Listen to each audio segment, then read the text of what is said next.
so I'm going to record the session. I want to make sure everyone's kind of aware of that. I'm going to record the session and I'll send the video link out to you as well if you want to kind of review anything that we've done today. So with that, I say we get right into it. Here are the ideas that we're going to explore. Three kind of big concepts that we're going to explore today. Hold on one second. There we go. So three big concepts that we're going to explore today. The first is going to be kind of like creating more accessible content just using Google. So there's a few really helpful tools that you can explore inside of a Google document to make things more accessible to all students. And then there's a couple things you can do inside of a set of Google Slides as well. So I'm going to demo all of that. So these are tools that students use all the time. And I'll show you some really helpful features right inside of Google. That may be, the minute marker here, possibly 30 minutes, maybe shorter, maybe longer. Depends if there's any questions or if these are things that you've already done before. So part two, a little bit of a longer chunk, we're going to explore the idea of supporting students with audio.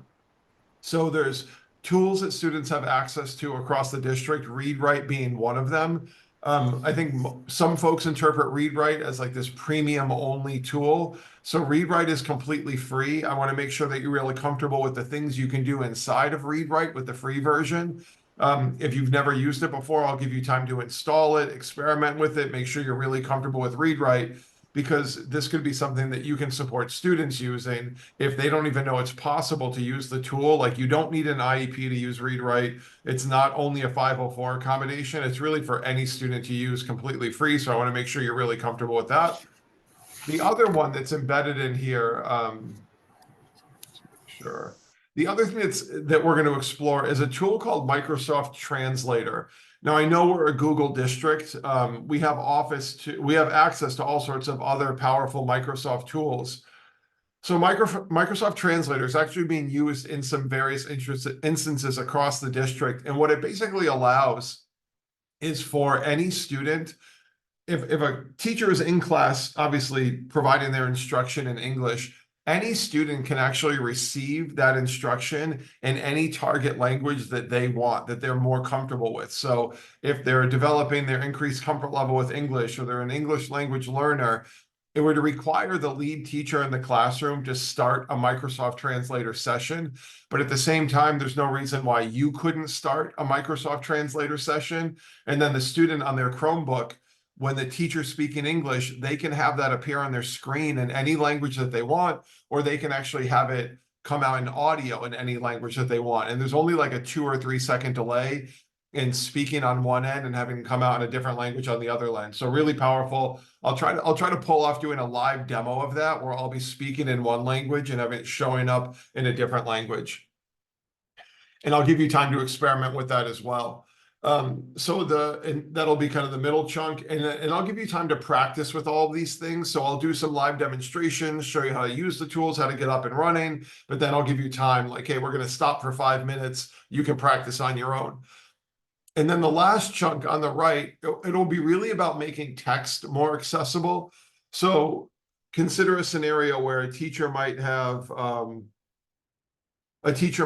for example, a short story or an excerpt of a primary source document, or a bit of text from a digital textbook, whatever the text source might be. There's all sorts of tools to make these texts more accessible. So the first one we're going to get into is called ReWordify. It's been around for years and basically allows you to take a text and decide how you want to make it more accessible to more students. So it'll evaluate the complexity of the text, and it will pull out a certain number of vocabulary words, and you can have the vocab words translated directly in line with the text. You can have 2 columns. So here's the original, and here's the kind of more accessible version. And I'll show you how to do all of this, and then different ways to approach what you might do with that more accessible text. And then the last 2 on there, Diffit and MagicSchool, are actually 2 artificial intelligence tools that are built specifically for education. So Diffit allows you to take any bit of text and level it immediately for different reading levels. I'll demonstrate the use of this, and then I'll have you experiment with it as well. It's totally free. And then MagicSchool is actually this kind of like massive artificial intelligence platform for teachers. But what I want to focus on are the text specific tools. like how you can convert any bit of reading that you might have that you're supporting a student with, and you can make it more accessible to that student just by using these kind of free education-based AI tools.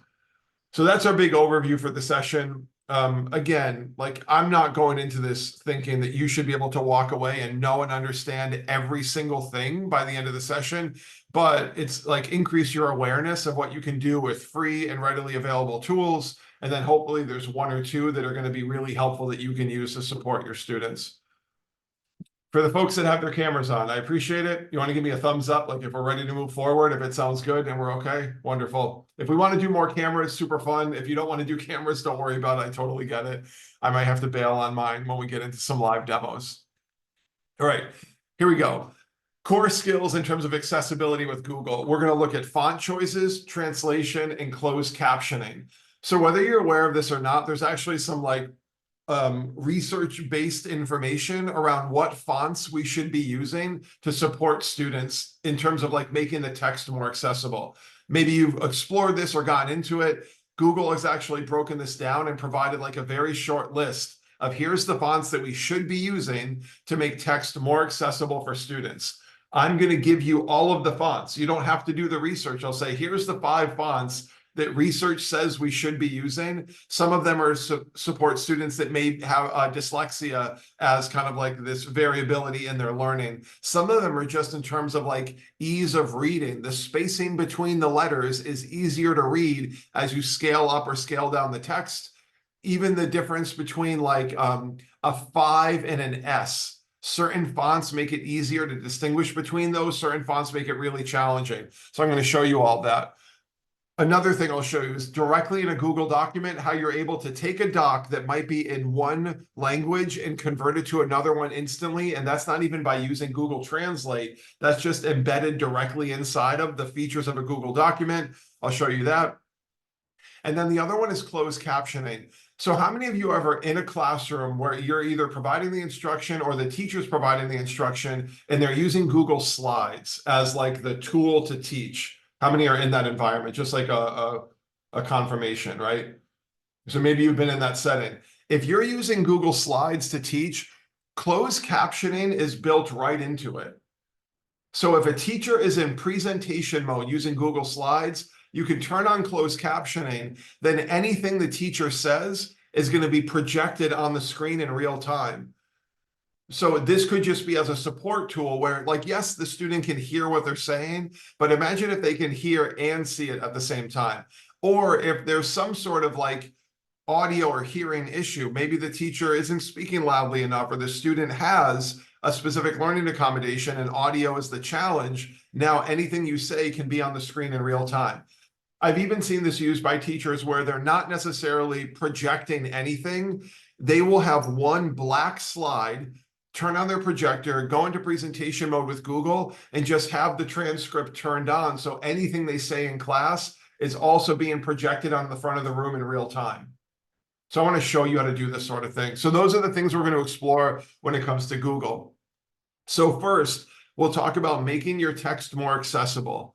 So these are the 5 fonts that Google and research is suggesting we should be using to make text more accessible to more learners. I'm not saying these are the only ones you should use, but I'll show you how to get to them. So Atkinson, Hyper Legible, EDU TAS Beginner, Chantel Sands, Andika, and Lexend. So I'll show you how to get to all of these, and I'm going to grab all of these texts as well and drop the names of them in the chat for you. And so you'll be able to reference them and then experiment.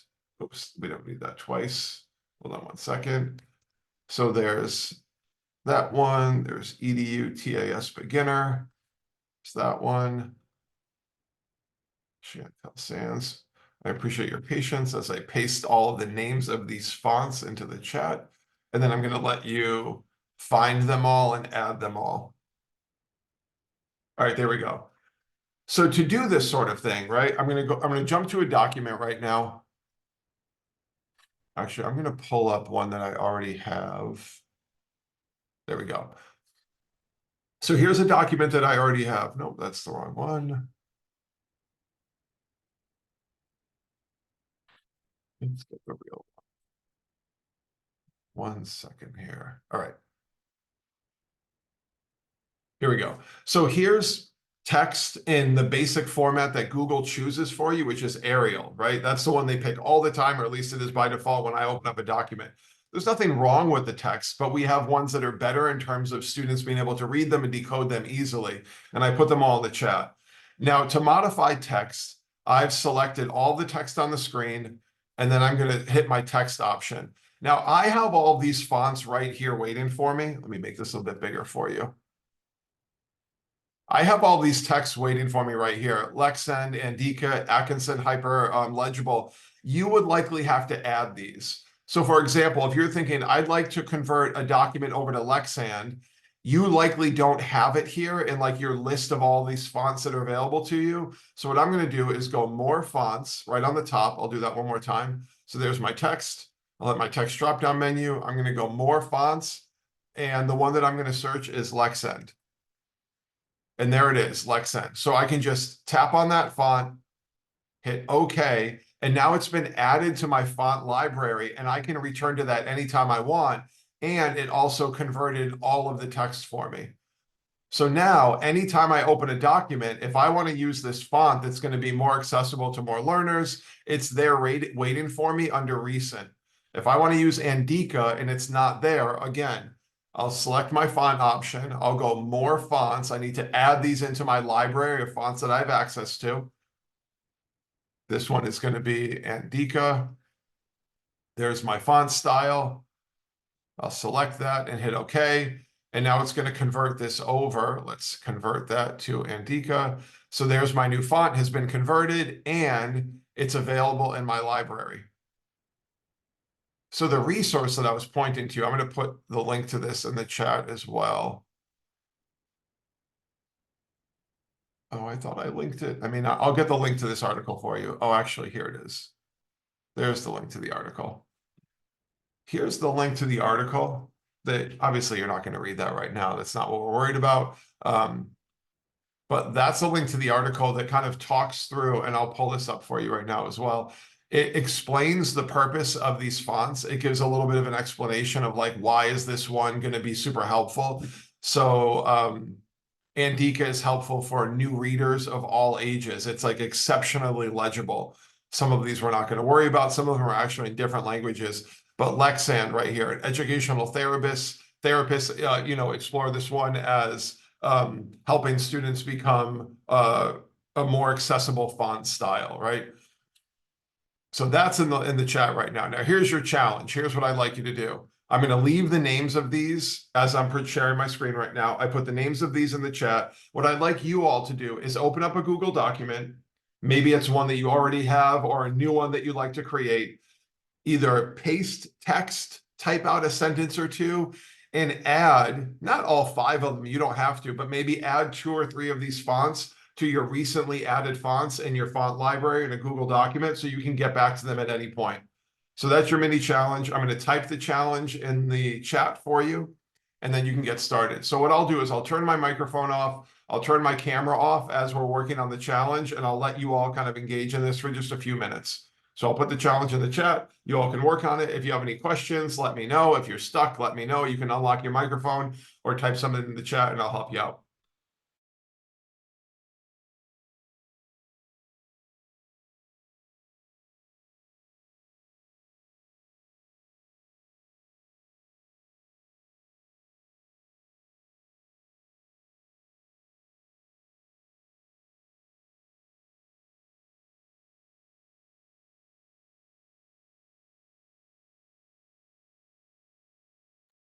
So your challenge right now, your hands-on activity is in the chat. You can get started on that. When you're all done and you've added a few of them and you've experimented with it, whether you've converted over an existing document or you're just adding fonts to have them in the future, if you can just let me know in the chat, like all done, or you can give me a thumbs up if you know how to do that. And otherwise, I'll just check in a few minutes.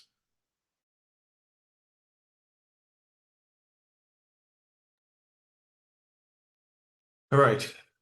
Everybody good? My video friends, are you good? Did we add those things? Yes. Are you going to do this moving forward? Do you think you'll do some like text modifications moving forward? Yes. I see some thumbs up. Wonderful. There's plenty of, let me just push forward here. There's actually 2 additional articles that I put in the slides for you, just about the idea of like how impactful typography that you select is in terms of making text more legible to more learners. And it's just such an easy entry point to help students when they're reading. Like, why add the barrier of the text getting in the way when it oftentimes is like completely arbitrary? We just copy and paste something and assume that the person on the internet who published it understands like what is accessible type and what isn't. I put links to 2 more articles in the chat for you if you're going to have some free time during the snowstorm and you want to read something really interesting. Read articles about typography over the weekend. So let's push forward. This next one is the idea of Google translating documents directly in the document. So I think a lot of folks thinks that you need to have Google Translate enabled or installed in order to be able to translate a document, and you don't have to at all. Any document that you have, you can translate the text. So if you're supporting students that they might benefit from having the text translated into Spanish or Portuguese or whatever language might be their native language, this is a tool that's embedded in everything we do that can really benefit them. So let me show you how to do that right now. I'm going to open up this document. Let me just back out a little bit, go back to how we had it before. All right, so here's a document. Maybe we're going to be reading this in a history class, and the teacher assigns it to the student, and you know that they would benefit from having this thing translated. So the ease of doing this, right? What I'm going to go to is to my tools menu, and then just scroll down, and we have this option here that says translate document. So this whole process is screenshotted for you here in the slides I'm going to hand off to you, but I'll just do it as a live demo. So tools, translate document. Now, when you select that, tools, translate document, it's basically going to create a copy of this original document, but then have it in whatever language you want. So I'm going to change this one to, I'll rename this Spanish, Birmingham Jail excerpts, right? That's what we're reading here.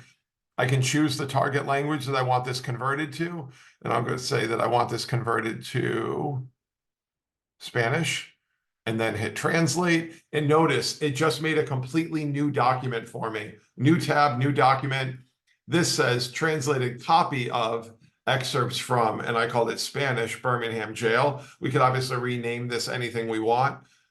So you could do this for the students. You could make these converted versions for them, or you could teach students how to take a document that they're given and convert the whole thing. Now, one extra step that you might want to do, especially with students you're particularly working with, instead of going, oh, here's a whole new document that you need to work on, you might just copy this text now, right? I'm copying the Spanish version, going back to the original assignment that the student might have been given, and then I'll do something like, I entered down a little bit. I'm going to do insert horizontal line just to show like a little bit of a break in the document. And that's just insert horizontal line. Then I'm going to paste that Spanish version in here. So now we have the English version on the top. I took the step of converting, copying the Spanish text, going back to the original one the student was working on, and pasting that into the document for the student. Now, will the conversion be perfect? Absolutely not. Will it make it more accessible? Absolutely. So let's do the same thing. Actually, you know what? Let's do this. Give me 1 second here. I'm going to give you all this sample text to work with, and we can work with it over and over again. Give me 1 second.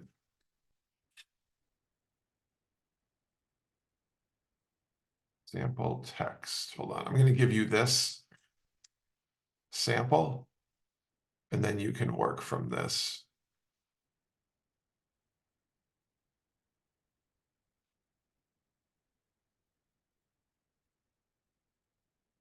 All right, so if you go to the chat right now, I just put a link to this document in the chat. And if you click on that link, it's going to force you to make a copy of this. So you'll have the same sample of text that I'm working from. So if you go to that link in the chat, the one that I just put in there, it will bring you to a page that looks like this. Would you like to make a copy of sample text? And if you click this blue button, then you're going to be able to make a copy of that automatically. Once you make a copy of that, your challenge is, and I'll put that in here as well, Challenge, convert text to a different language and add new translated text to the original. There is your challenge. I want you to take this document, convert it to a different language, and then grab that text and drop it back into the original version so students could have the English version and whatever other converted version that you would like to provide for them. So there's your challenge. I'm going to turn off my mic and turn off my camera like I'll do kind of throughout the session when it's time for you all to work and practice. And then we'll do the same thing. When you're done with this, just give me a I'm done in the chat or a thumbs up in the chat. If you have questions or you're stuck, thanks, Gene. A little bit quick there for me, Gene. I haven't even turned off my camera yet and you're already texting done. If you're stuck, let me know. If you want to discuss, let me know. Otherwise, I'll give you all some time to work. At least be patient with me. Let me turn my camera off before you text back done. All right, I'll give you some time to work.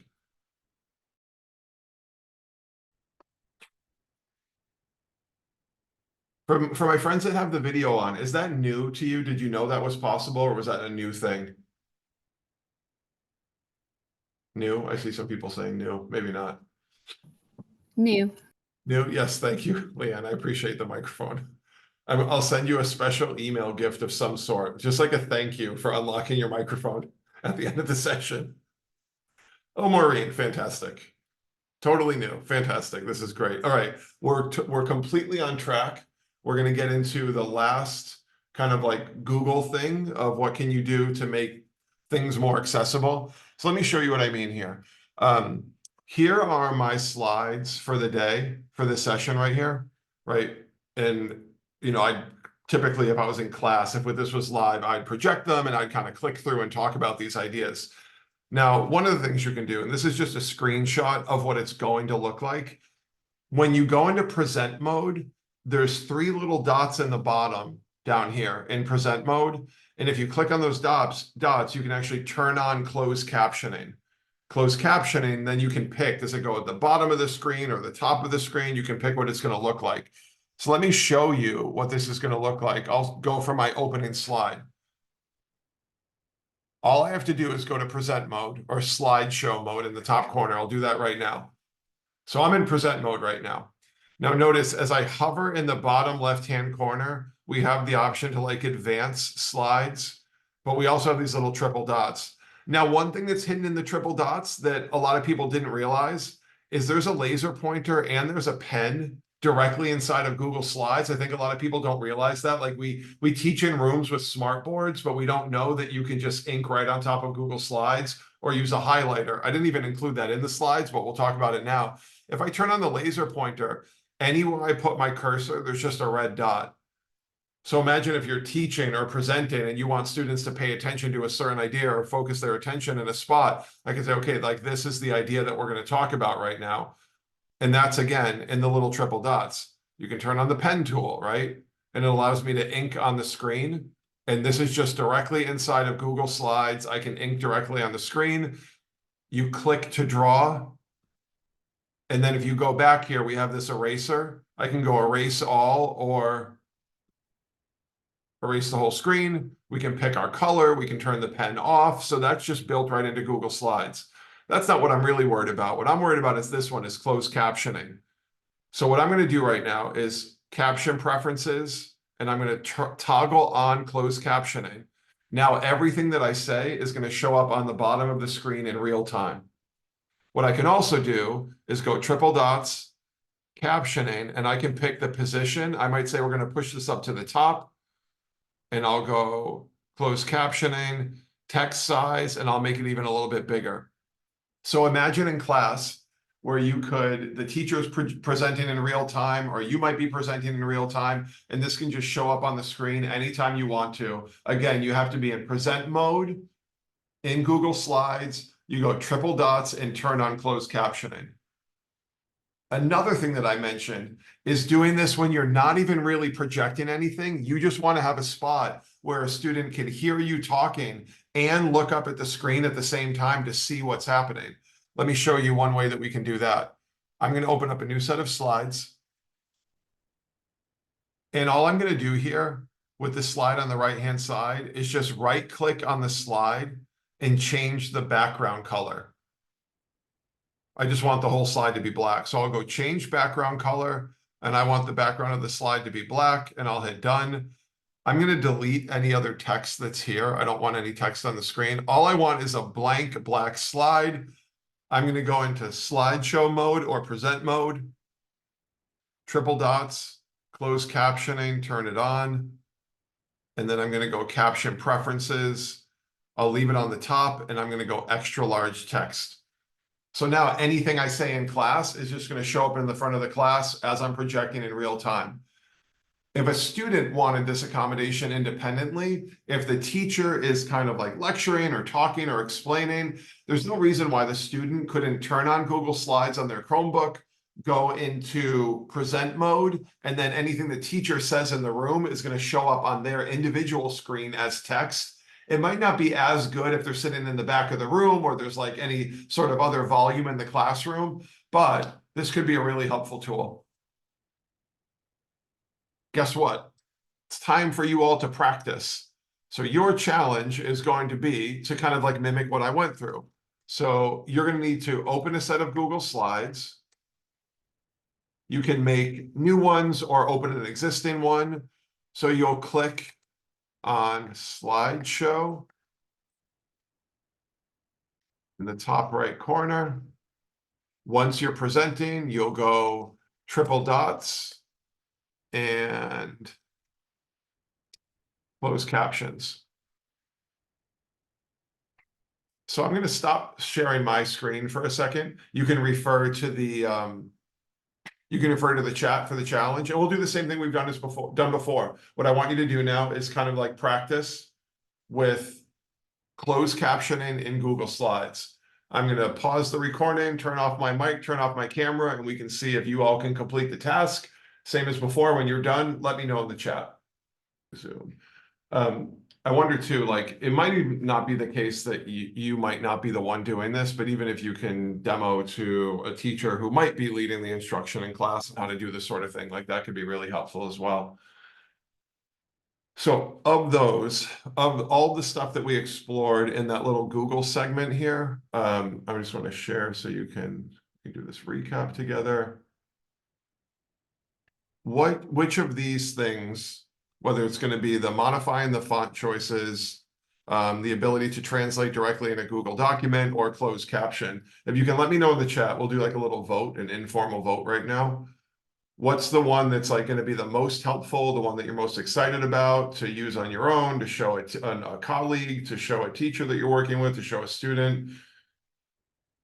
Font, translation, or closed captioning. If you can let me know in the chat to see which one is like really connecting with you all, that would be super helpful.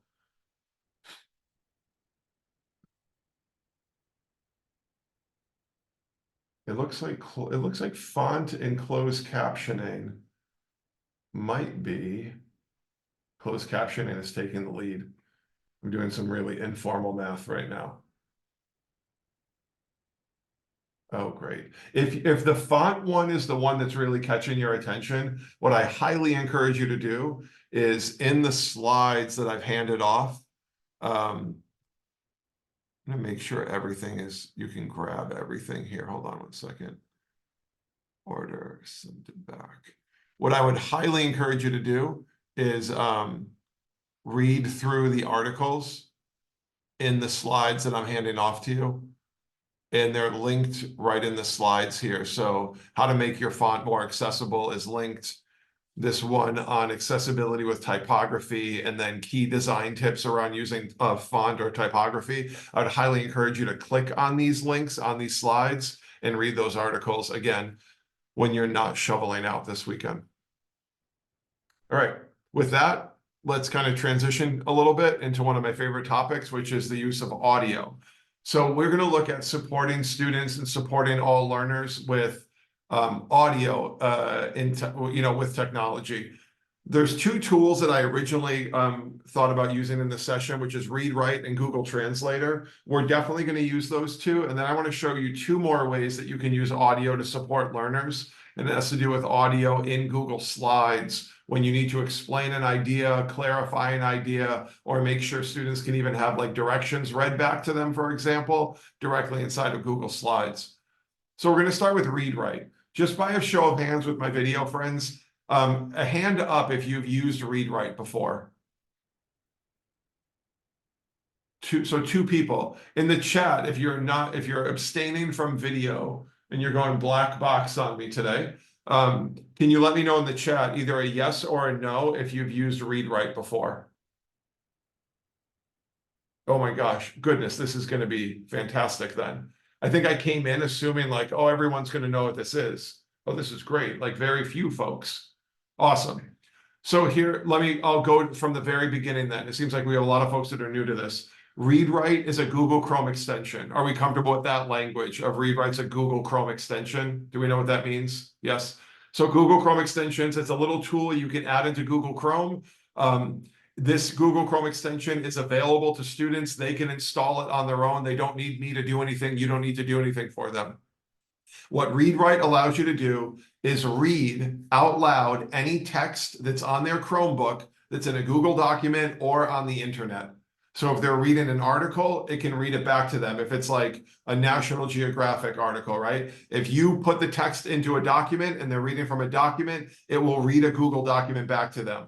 On top of that, if there's a word that they're not sure of, they can highlight the word and have that word independently read back to them, or they can even have a word translated into another language. So maybe it's a student that's a native Spanish-speaking student, they're learning English, they're getting a little bit more comfortable, but they come across a word, they're like, oh, I've never seen that one before. They can highlight the word, translate it, pick their translate language, and it will read it back and convert the text into their kind of like first spoken language. So let's do a live demo of that. Don't worry about doing anything right now. I'm going to do a live demo of ReadWrite for you. All right, here we go. So what I'm going to do is jump back to this document we were working from before, this sample text document. So the first step is to install ReadWrite. I'm going to have you do that in a minute. Don't worry about it right now. I already have ReadWrite installed. It's this little purple icon way up here in my browser. I'll get you all to this location so you can install it on your own. Once you click add to Chrome, you wait about 20 or 30 seconds. Eventually, you'll have this little purple thing in your browser. If it's not there, I'll show you how to add it. Once that's added, if you go to any Google document or you go to anywhere on the web that's an article, you can just highlight the text and have it read back to you. What you have to do is turn on ReadWrite. So even though it's here in my browser, I need to click to enable it. So I'm going to click on ReadWrite. Sometimes it takes a few seconds. For mine, it popped up right away. And if you'll notice, right below like Google Chrome, I have this gray bar and it has a play, pause, and stop button. Any other feature that's grayed out means it's a premium tool and we don't get it for free. If a student's on an IEP that specifically calls for ReadWrite, they would have the premium version, which has some additional features. We don't need to worry about those right now. But take a look at how easy this is right now. Wherever I put my cursor, like I'm putting my cursor right here by the B in Birmingham. So there's my cursor. If ReadWrite's up and running, if I could click play, it's just going to start reading the article to me. Birmingham is probably the most thoroughly segregated city in the United States. Its ugly record of brutality is widely known. Negroes have experienced grossly unjust treatment. Right, so now it's reading Dr. King's letter back to me. So if I'm a struggling reader, if I'm emerging with like my fluency or my comfort level, I have this tool to support me. Now you might say, okay, it's reading too fast and the voice is atrocious. Don't worry about it. We can modify all that. So I'm going to hit stop, right, to stop the reading process. I'm going to go triple dots way in the top right-hand corner, this little setting. It's kind of like hidden up here. And I'm going to get into the settings of ReadWrite. When I'm in the settings of ReadWrite, I can pick the voice and pick the speed. So the voice is male Tom. I'm going to say, no, I don't want male Tom. I want English Ava. And I'm going to drop the speed down a little bit. And I might even, like, continuous reading is on, which means as soon as you click play, it's just going to keep going. I can say, I don't want continuous reading. I want to highlight 2 sentences and click play and it will stop. I'll highlight the next two sentences, click play and it will stop. But that's up to you how you want to do it. Notice also when I got into the settings, my translation is set up to be Spanish, but students can pick any translation language they want for the words to be translated. I'm going to leave mine as Spanish. That's the one I'm most comfortable with. And I'll hit save. So now what happens is I'll put my cursor by the B in Birmingham and click play. Birmingham is probably the most thoroughly segregated city in the United States. So slow down a little bit. And now we have a female voice. Its ugly record of brutality is widely known. So there we go. Now what I'm also going to do now, I'll go back into the settings. I'm going to turn off continuous reading and hit save. So now for it to read, watch what happens. I'm going to click play. Period. As the weeks and months went by, we realized that we were the victims of a broken promise. Notice how it just reads the sentence and stops. If I click play again, it'll pick up at the next sentence. So when you turn off continuous read, anytime there's a period and ReadWrite recognizes the period, it knows to stop reading. Then I can go, okay, I'm ready to keep going. As the weeks and months went by, we realized that we were the victims of a broken promise. A few signs, briefly removed, returned, the others remained. And it's going to stop. So if I wanted to read a specific passage, I can highlight the sentence. So I'll highlight this sentence right here. And then hit read.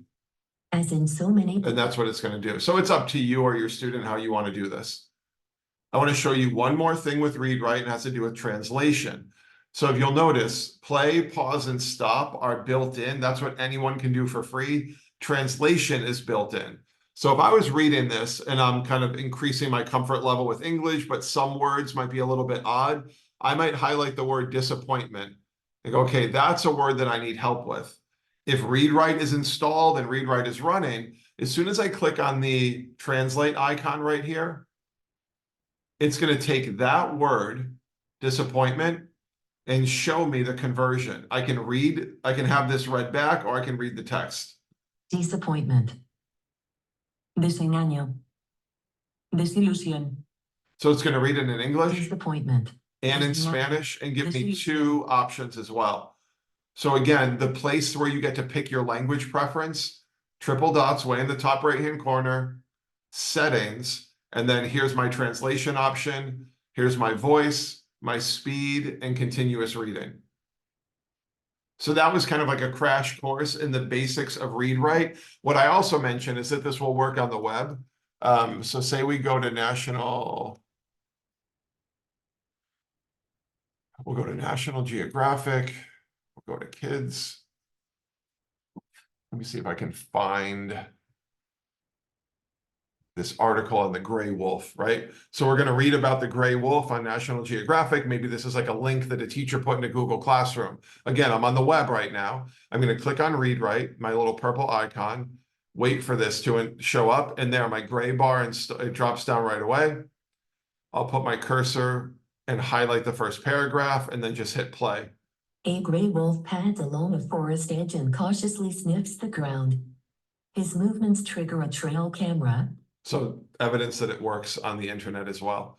So here's what you all have to do. You have a couple of steps in this process. The first thing you have to do is install ReadWrite. And what I'm going to do is put the link in the chat to ReadWrite. If you go to the chat and you click on that link, it's going to bring you to the Chrome Web Store. From there, there'll be a button right here that will say add to Chrome. So that's what I want everyone to do right now, is just head to the Chrome Web Store and add that to your Chrome browser. So we'll do the same thing as always. Just let me know in the chat when you're done with that, and then we'll just keep adding the next two steps, and then I'll give you time to practice. So add ReadWrite to your Chrome browser right now.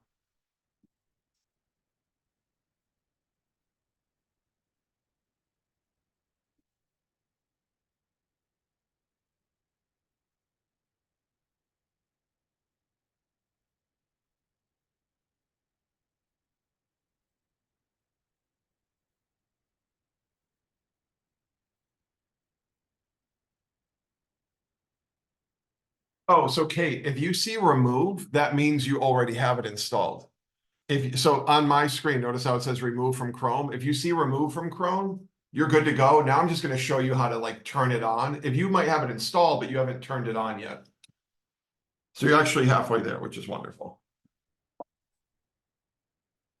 I just realized my camera was a little bit oddly pointing, so I had to bring that a little bit lower.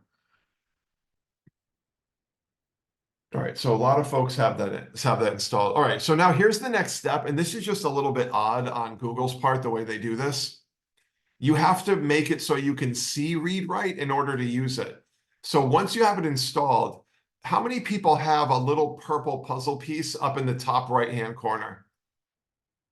Some people have it. Oh, great. If you have it, you're good to go. If for some reason you do not see a purple puzzle piece in the top right-hand corner, see this little white puzzle piece right here? If you have a little white puzzle piece, click on that, and it will show you every extension that you actually have installed in Chrome. Some of them you might have running, some of them you might have turned off. So if you click the puzzle piece and you scroll down until you see ReadWrite, if you click that pin or that thumbtack icon, it's going to basically turn that on and pin it into your browser. So now you'll always have ReadWrite sitting there. Now, this is something you might have to teach your students how to do as well. It's one thing for them to install ReadWrite. It's another thing for them to have it pinned so they can get to it all the time. So again, that process is first you're going to install ReadWrite, and then you're going to look for the white puzzle piece and pin it. So it has a blue pin next to ReadWrite. And then once you pin it, it should show up here in your browser, ready to go.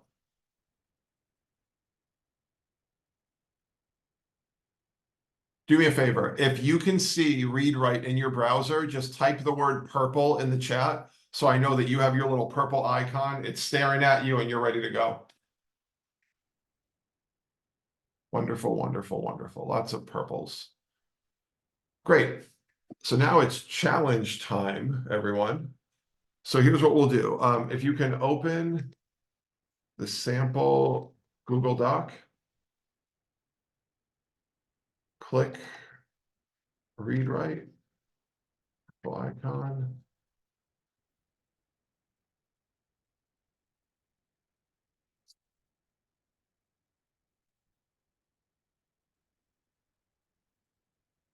All right. My directions got a little bit broken apart. I will retype them. Basically, what I want you all to do is experiment using ReadWrite the same way I demoed it to you.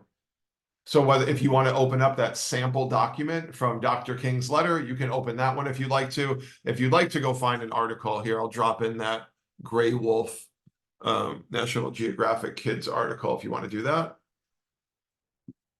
I'm going to pause my recording. I'm going to pick the recording back up right now. We'll kind of jump back into some more ideas. What we'll do too is we'll take a break after this little section before we go into the last section of the day. Yeah, so Nancy, it might just be in the settings. Like if you have automatic read turned on, like just continuous read, wherever your cursor is, if you click play, it'll read moving forward. If that's off, you have to highlight a passage and then read it. It's just personal preference, which one you want it to do. It seemed like a lot of people had never used this before, right? You'd never heard of it, never come across it. How many people are like, I'm going to show students, I can think of specific, students I work with that this is really going to benefit, because they might not have any idea that it exists, because it tends to be like if a student's on an IEP and they have the premium version, like those are the only kids that really get kind of exposed to this tool. So I encourage you, I'm going to put the link to ReadWrite one more time in the chat. You might even want to open that up and like bookmark it or send it to yourself. I encourage you to kind of get students to use this if you think it's going to benefit them. All right, let's keep pushing forward.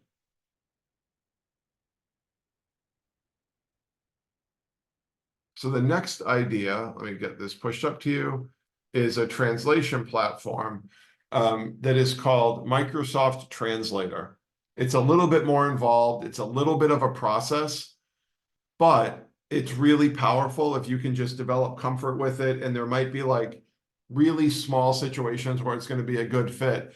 For example, at Pine Grove, I know that there's a few teachers using it there where they have, maybe there's one student in the classroom that speaks Russian, and they're kind of really early phases of learning English. There's another student that speaks Spanish, another student that speaks Portuguese, and the teacher obviously doesn't have the capacity to navigate all of that.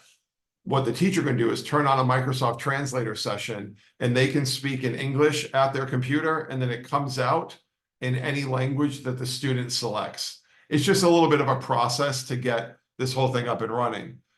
The other thing that's a little bit challenging about it is that unfortunately Microsoft changed the way this works recently, and you can't start a session from a laptop. You have to start a session from a mobile device.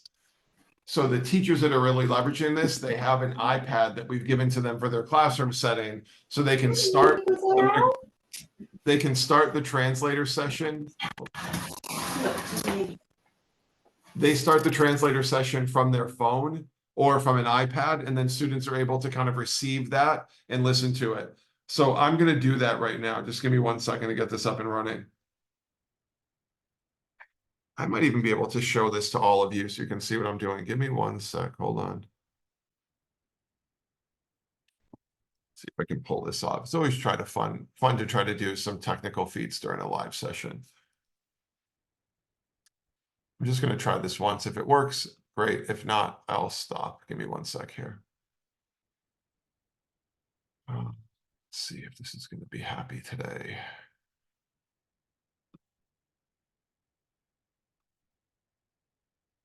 One second.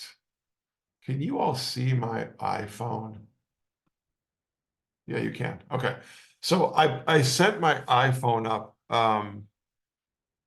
so you can see this. And this is what Microsoft Translator looks like either on a phone or an iPad. So see in the bottom right-hand corner down here, it says start. So what I'm going to do on my iPhone is start a new session. That's what I'm doing right now. So I'm starting this session, and anything that I say is going to be picked up as I'm speaking. On the very top, see there's a code. It's LUTZI. This is the way Microsoft Translator works. All I have to do is start a session on a mobile device, start a session on a phone, start a session on an iPad. What students do on their Chromebook is go to Microsoft Translator and then type in the code for your session. In this case, my code is LUTZI. And then if they type in that code, they join the session and they pick the language that they want to see everything you're doing in their native language. That's what I'm going to demonstrate right now. And I'm going to try to get both of these side by side so you can see this. Hold on 1 second.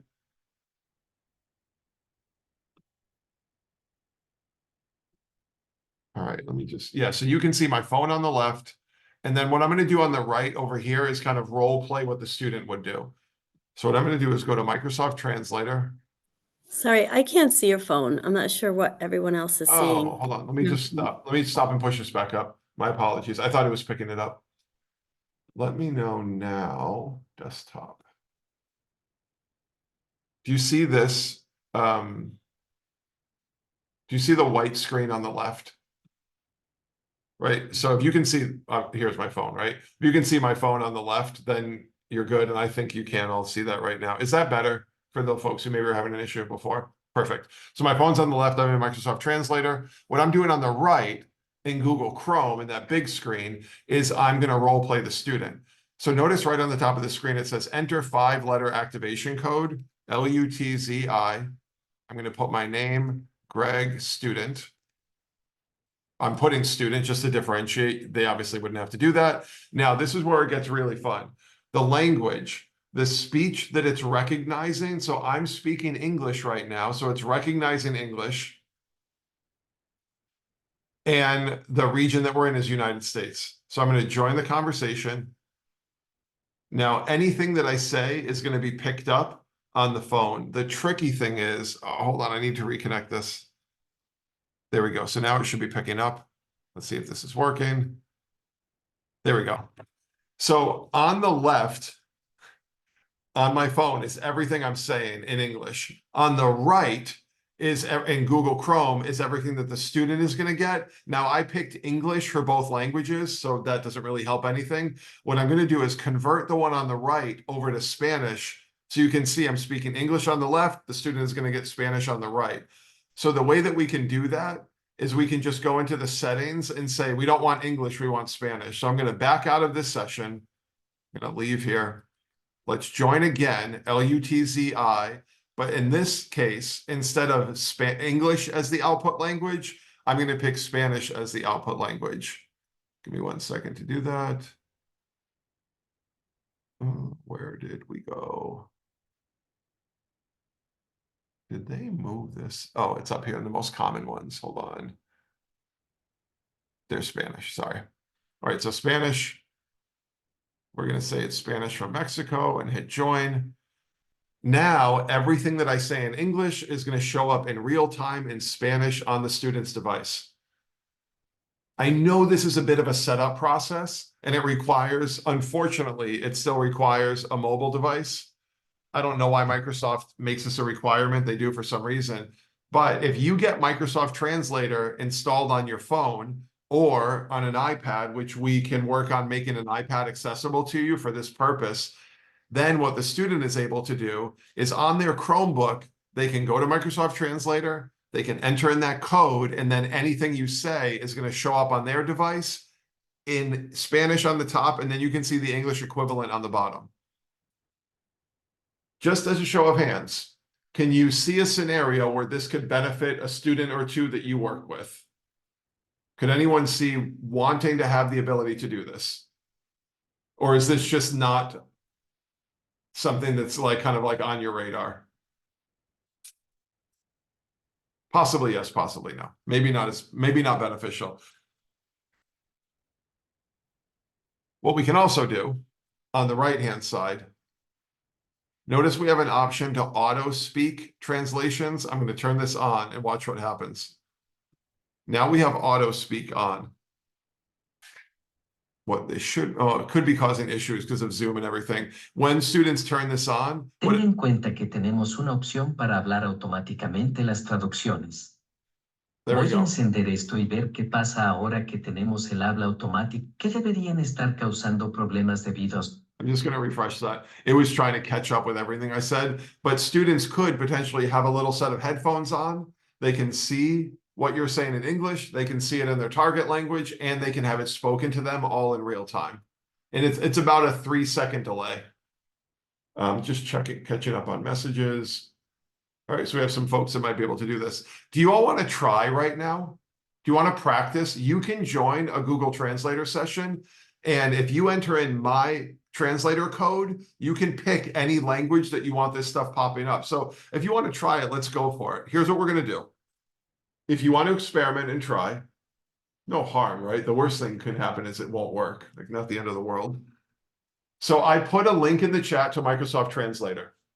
If you open up Microsoft Translator, you will end up on this page right here. You don't even need to sign in. You can just click on the link and open up the page. Once you do that, if you enter in the code for my session, you're going to be able to join my session. The code I will put in the chat for you. LUTZI is my code. I can see that there's another student who already joined because there's 2 students in the room right now. I can see that.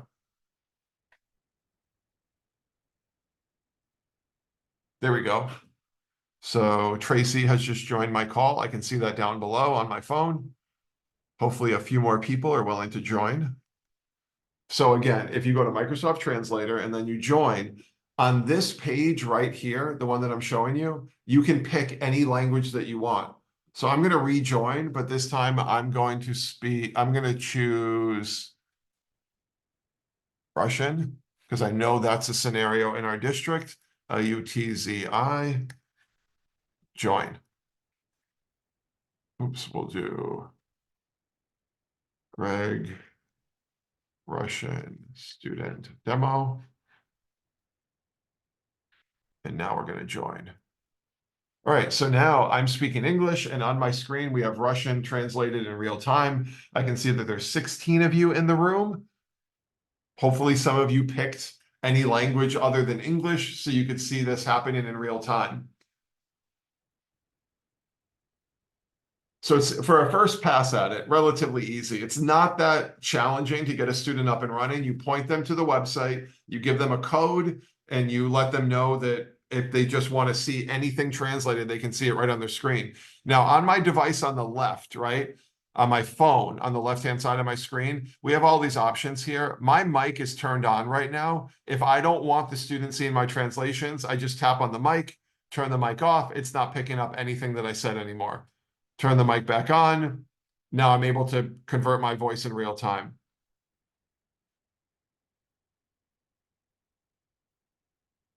There's also an option for presentation mode.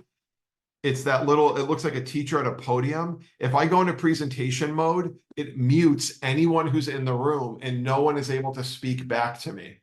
So it's like teacher out to a classroom and that's it. So that's a feature that I would encourage you to use if you're going to kind of explore this tool. So again, iPhone or iPad or Android device to start the session, and then students are able to join with a 6-digit code. You can actually make the code like a permanent one to use it over and over again, so students could type the same code in every time if they wanted to.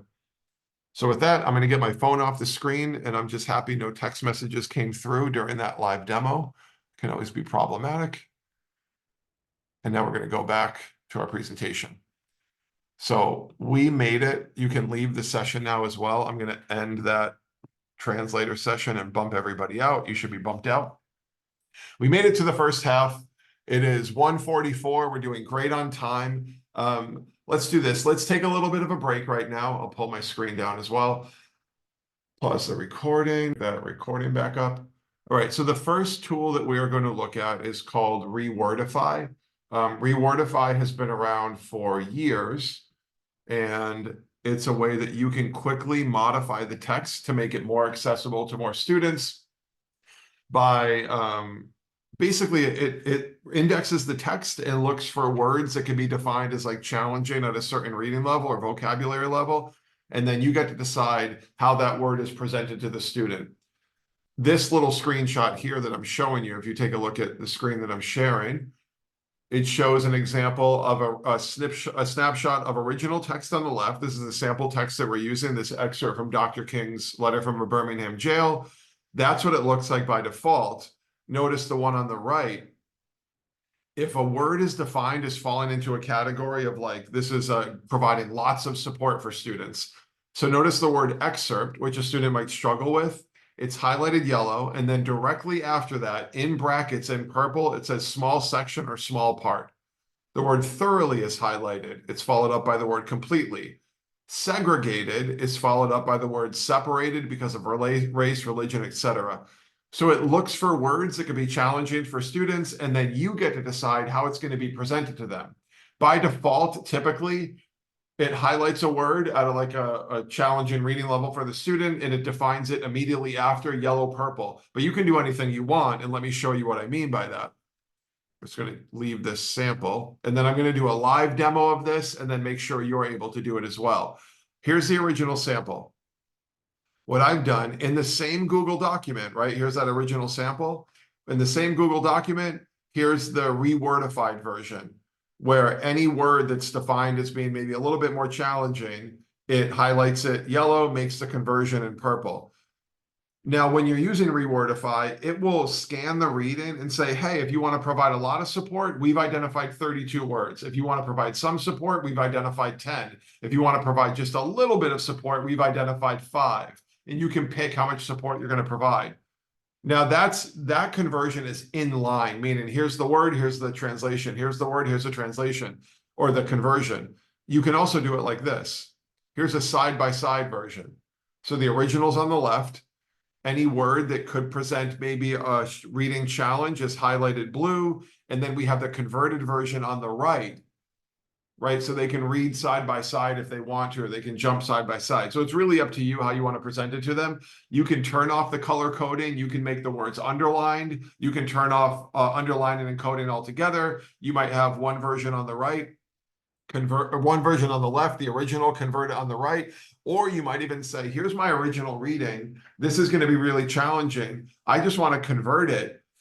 do it side by side, but you might only give students access to this converted version. You might not even give them access to the original because that might be too problematic for them. Does it make sense, this idea of like ReWordifying? Has anyone heard of ReWordify before or come across this tool over the years? I can see a few folks have. So Beth, you've seen it. Most folks are saying, no, we haven't seen it. It's really easy to use, and you can tell me in the chat if you've seen it or not before. That'll be helpful for me. Only a few folks have their cameras on. Just a yes or no in the chat if you've come across ReWordify before. Lots of no's. Wonderful. So this could be a tool that you can use to help students. You might do the conversion for them. If you're working with students that you feel like are comfortable and capable on their own, you can show them the ReWordify website. You don't need an account. You don't need to log in to use it. You can just get up and start using it immediately. There's just one little trick to understand how to do the conversion, really easy. So let me do a demo from the very beginning. I'm going to show you how to use the product, and then I'll give you time to practice as well. So what I'm going to do is copy this sample text, right? That's what I want to convert. You copy and paste into ReWordify. You don't upload files. So I'm going to copy that text. I'll head over to ReWordify. Just going to get started from scratch. There's a big yellow box in the middle of the screen, and I'm just going to paste my text. Now, there is a limitation. You can't like paste the entirety of a book, right? It'll have a character limit at some point, so you might have to do it multiple times if you have a longer reading. And then all I'm going to do is just hit ReWordify text, and that's what it does for me. Mine is set up to do side by side, but I'm going to show you how to change that as well. If you just simply scroll down on the page, on the bottom, it eventually will pop up this settings button. And it's a little bit clunky the way it works, right? Scroll down, there's settings. Settings is also on the top. I tend to scroll and look, so there's settings. So I'll click on settings, and it goes, sure, what would you like to do? So first, we're going to pick the display mode. So we'll click here. This is a clicking. So this is only helpful if you're going to share a link to like your reading in ReWordify. I tend to not use that function. I'll go here. So this is display the hard word and the easier word in line. And we can pick the color. So, right, this is display the hard word, show the easier word in line. And I might go like yellow, purple, or green, red, blue, orange. You can do underlines or say none, and it will just have the word and then a bracket. It's really up to you what you think is going to fit your students better. I'll go yellow, purple. We'll do Lakers colors. Notice the reading level, right? The reading level is basically looking for a level of difficulty based on the way ReWordify determines that. So the biggest level of support is 32 words. We can go to level 2. Level 2 is identifying 10 words, then 4 words. So you can pick whatever you want. You can't really go any more granular than that. I'm going to leave it at level 1, give the students the most support possible, and then I'll hit save and close. And this is what it gives me. Now, what I could absolutely do is just copy all of this right out of ReWordify. I'm just going to hit Control Copy, or I can go right click, copy. Either one is going to work. You can jump to your document. Let me go here. And on a blank page below my original, what I could do in the Google document is just paste. Oops, let me push that down again. There we go. I can just paste my ReWordified version. So there's my original. There's my ReWordified version that I grabbed just by copying it over from the website. Let me go back to ReWordify for a second.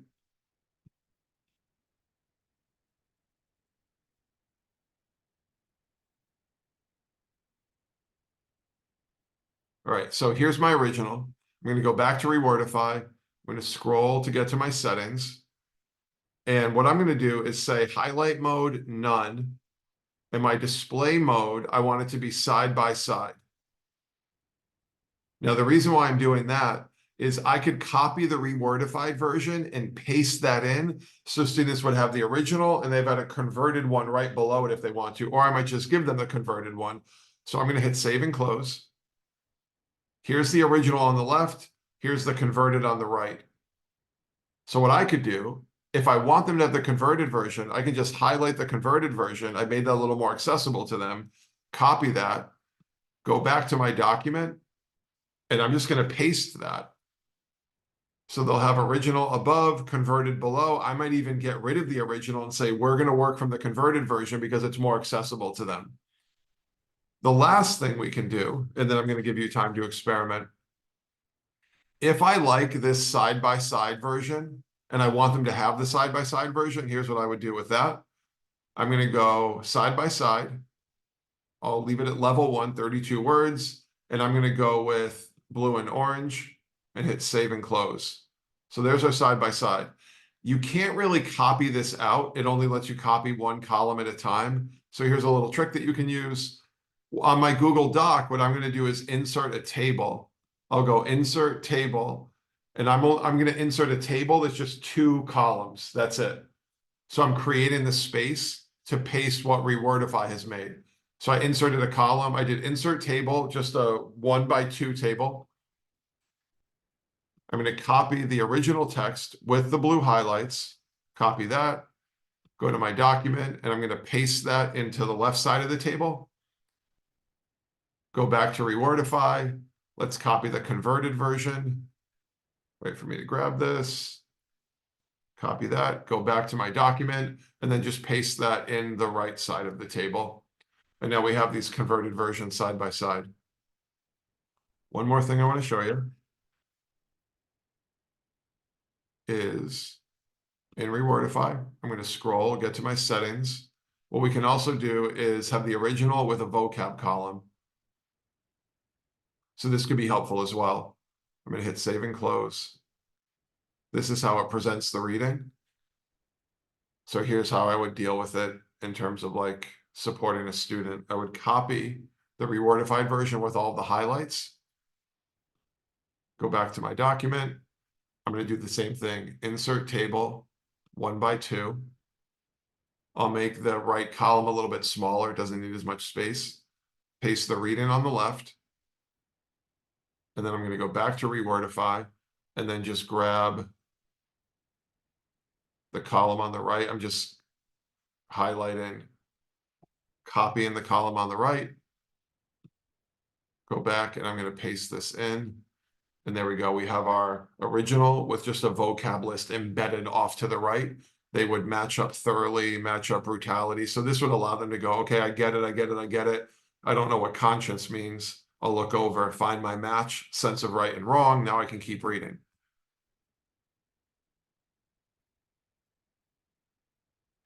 So that is ReadWrite.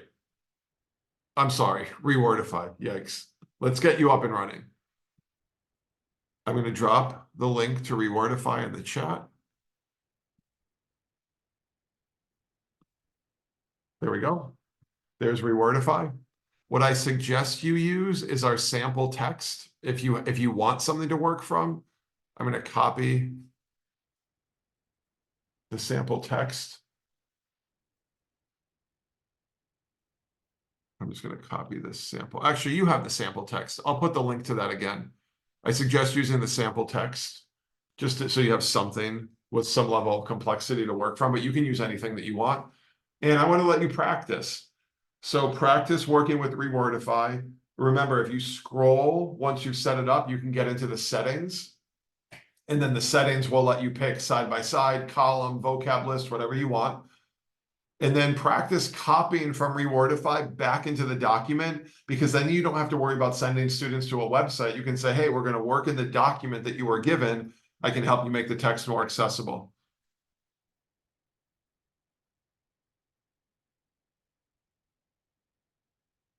All right.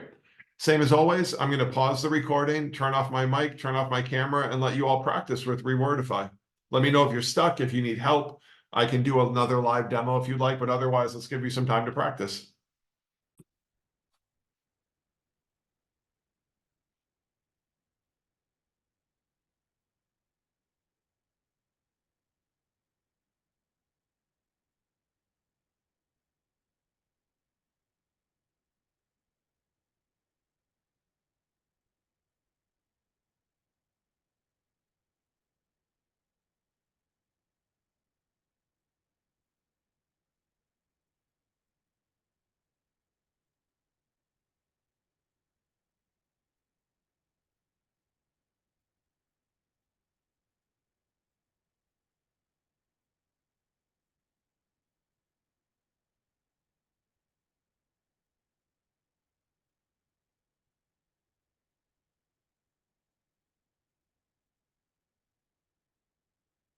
Oh, Beth, what a great point. I like that idea too. I like the vocab list one, so they only use it when they need it as well, John.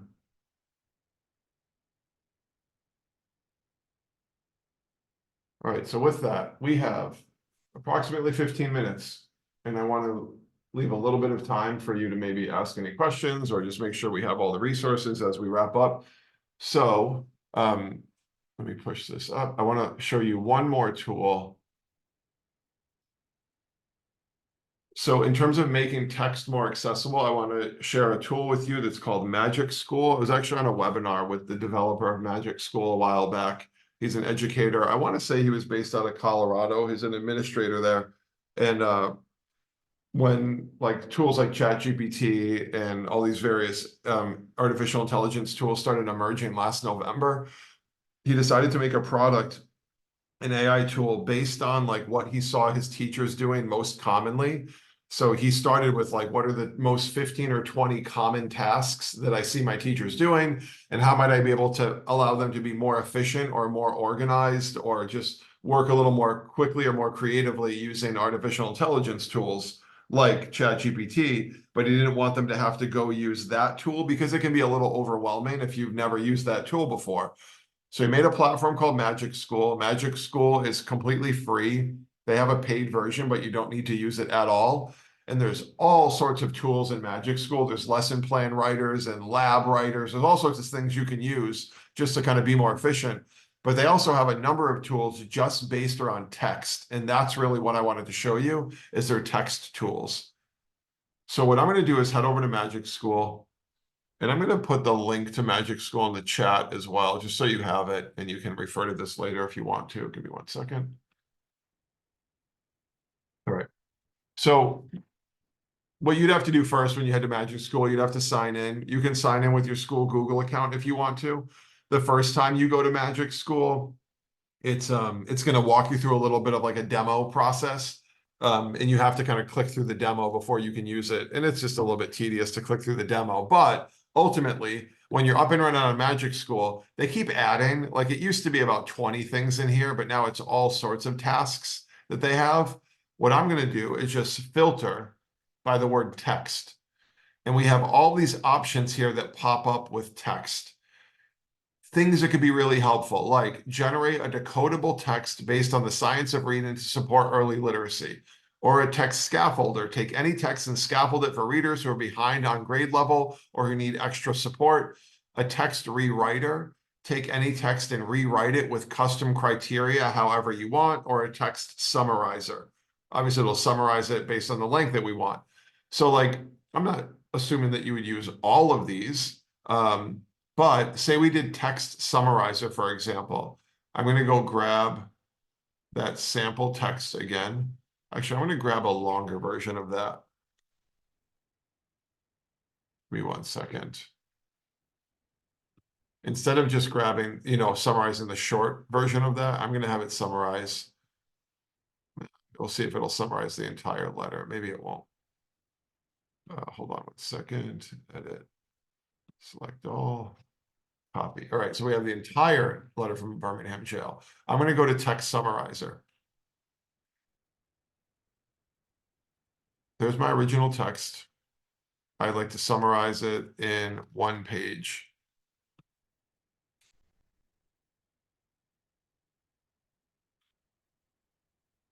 So that's it. It converted the entire thing for me.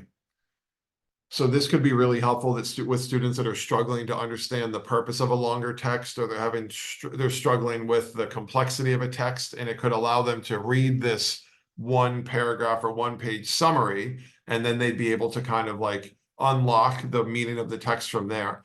Now, there's no student version of MagicSchool. There's talk of that coming out. There's only a teacher version right now, but notice right down here, what did Dr. King say about unjust laws? Right? So we can pull this out and extract it very easily. So if you're trying to make a text more accessible to students, we can paste the whole original thing. It's like a 7-page letter, right? 6-page letter, really dense reading, and we can quickly pull things out. What are the examples of just laws? What are these? How did Dr. King say to deal with unjust laws? So can you, how can teachers incorporate discussions about just laws in the classroom? So it's helping us develop this activity, helping us develop this summary really quickly out of this really dense 6-page article. Let's go back to the tools for a second. I'm going to type the word text one more time, and we have decodable text, right? So let's go into that one. Generate decodable text based on the science of reading. So this is a little bit different where it's asking us to pull in like the sample word. This would be more for like elementary age students, but it's stuff that you can build so quickly now to help students with reading that we just simply would have so much time to build before. What I'm going to go in again is do a text scaffolder this time.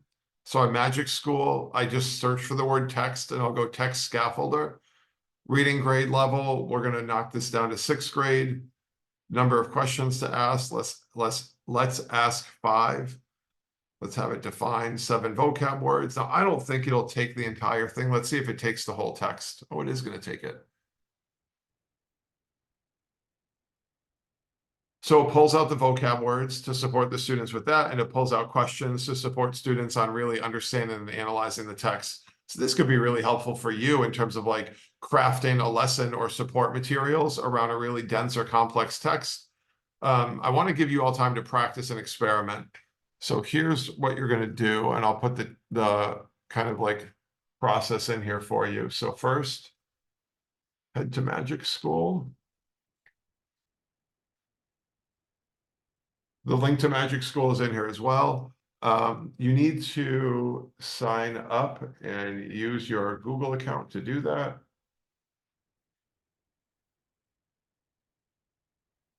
Magic Tools, filter by text. And then use one of the text tools. Now, if you don't want to use one of the text tools, if you want to look at other things they have, you can do that as well. Like you can use any tool they want. I wanted to focus on the text tool. So we have about 10 minutes. I want to give you time to all experiment with MagicSchool. If you want to take the sample text that I gave you, you can do that. If you want to grab any other bit of text, you can do that as well. You could copy the text from that National Geographic article about gray wolves from earlier. I'll put that back in the chat for you. So same as before, I'm going to go dark. I will pause the recording. I'm going to pull down my screen, pull down my video, and let you all work. So it's 2:22. Let's work till, I don't know, maybe 5 or 6 minutes or so, and then we'll regroup. I appreciate everyone coming to the session. Remote can always be a little bit challenging, or virtual can be challenging. So I hope you got some new ideas and new skills, and hopefully you'll even share something out with a colleague who wasn't able to join us today. What I'll do right now as well, just because I know some folks may not have grabbed it from the very beginning, I'm just going to grab the link to the session materials and drop them in the chat for you. Session materials. There we go. What I will also do once it's processed, I'll get you the link to the video, and I will get you the Zoom's artificial intelligence like summary of everything we talked about, so you can refer to things really quickly. So thank you, everyone. Have a wonderful afternoon. Good luck this weekend with the weather, and hopefully I'll see you all on Monday. Thanks, everybody. Oh, shoot me an email as well if you have questions. If you couldn't get something to work, I'm more than happy to come visit. All right. Thanks, everyone. Have a great afternoon.